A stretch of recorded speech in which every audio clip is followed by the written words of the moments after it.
dawn of the virus. The world awoke to a silent, insidious invader known as the virus.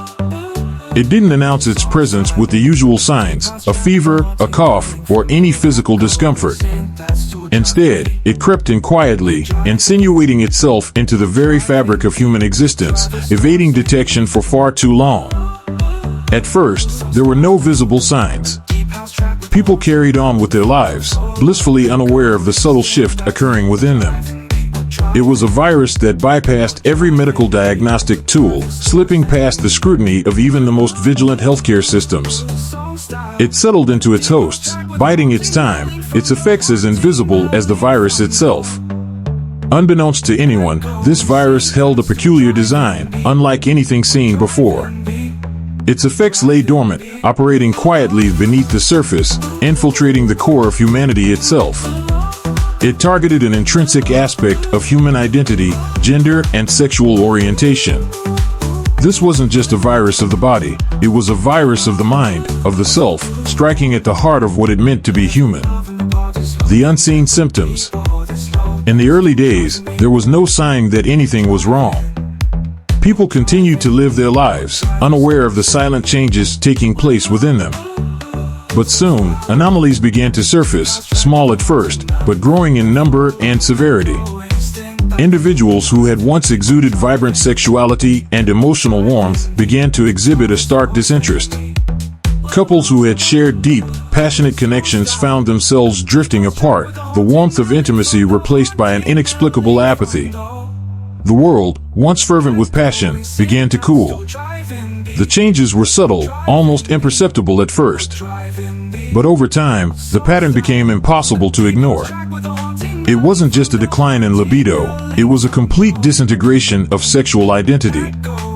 Those who had been confident in their gender and orientation began to question themselves, feeling a disconnect that they couldn't explain.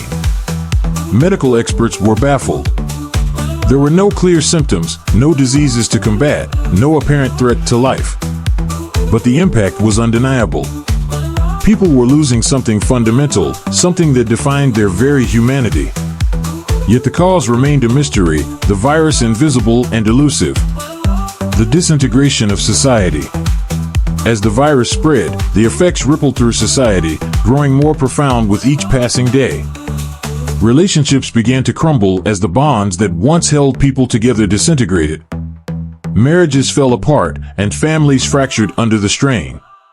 The virus didn't just attack individuals, it attacked the very foundation of human society.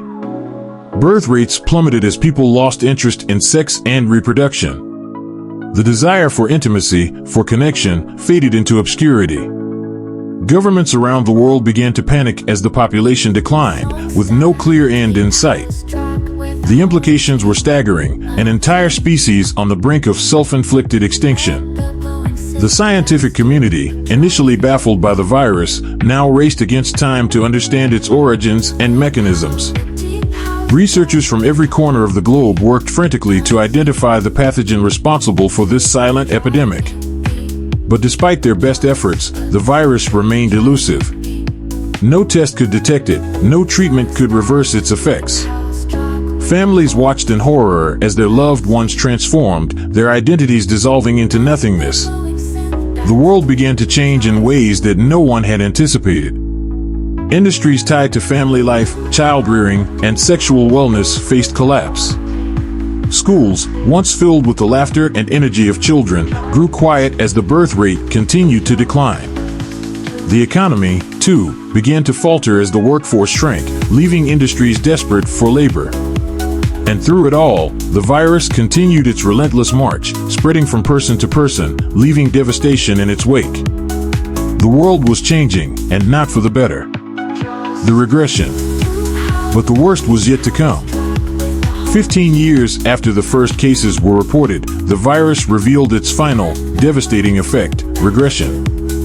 Those touched by the virus began to regress, not in age, but in emotional and sexual maturity.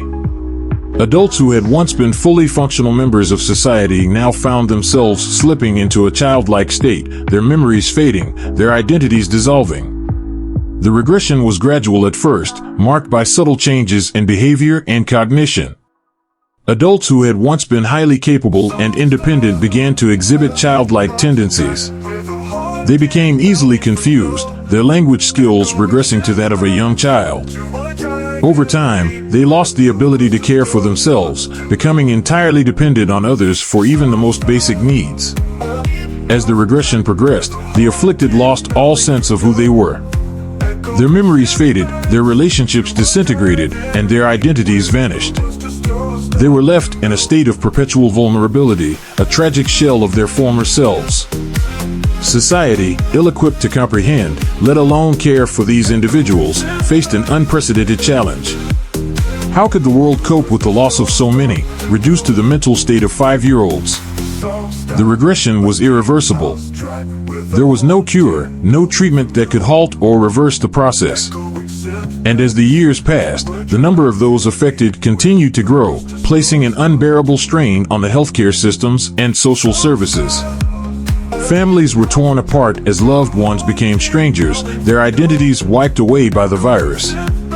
Parents watched in despair as their adult children regressed to a state of childlike dependence. Spouses became caretakers, watching helplessly as their partners lost everything that made them who they were. The collapse of civilization. As the virus continued to spread, civilization began to crumble. The institutions that had once supported society, marriage, family, education, the workforce, were falling apart. Schools, once bustling with activity, now stood half empty. The children who remained were often raised by parents who were themselves regressing, creating a generational disconnect that further eroded the bonds of society. The workforce, too, suffered as more adults regressed to a childlike state, unable to perform their jobs or contribute to the economy. Entire industries collapsed, and governments struggled to maintain order in the face of a rapidly shrinking and increasingly dependent population. The social safety nets, already stretched thin, were overwhelmed by the sheer number of people in need of care. The world, once vibrant and full of promise, now seemed to be in the grip of a slow and inevitable decline. The streets, once filled with the bustle of daily life, were now eerily quiet as people withdrew from the public sphere. The sense of community and shared purpose that had once bound society together was eroding, replaced by a growing sense of isolation and despair. Governments around the world implemented measures to try and mitigate the effects of the virus, but it was too little, too late. Quarantines, lockdowns, and travel bans did nothing to stop its spread. The virus was everywhere, affecting every corner of the globe. The final years. As the years passed, the grim reality of the virus's effects became impossible to ignore. The virus didn't bestow immortality on those it afflicted, it merely delayed the inevitable. At the age of 60, those affected would face a painful and tragic demise.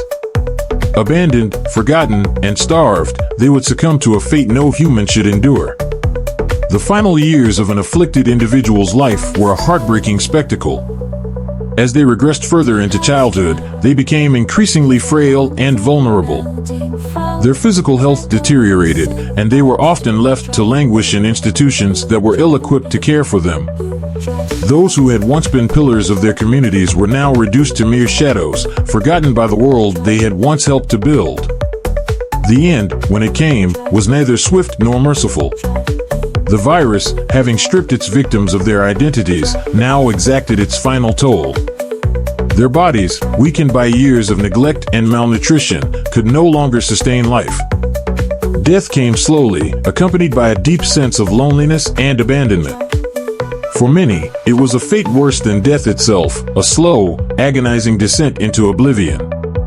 By the time the first wave of those afflicted reached the age of 60, the world had already been changed beyond recognition. Society had been hollowed out, its structures crumbling, its people lost in the fog of the virus. There was no one left to mourn the dead, no one left to remember the world that had once been. The aftermath. In the end, there was no recovery for humanity. The toll of the virus was not just measured in lives lost, but in the complete and utter collapse of civilization. The virus had taken everything, people, relationships, societies, and left behind nothing but emptiness. Those who survived were not the lucky ones. They were the witnesses to the slow, agonizing death of the world. They watched as everything they had known and loved was stripped away, leaving behind only a hollow shell. There was no hope, no future, no possibility of rebuilding. The world had been irrevocably changed, and there was no going back. The survivors wandered the desolate landscape, searching for something that no longer existed. They were the last remnants of a dying species, clinging to life in a world that had already moved on. The virus had won, and humanity was its final victim.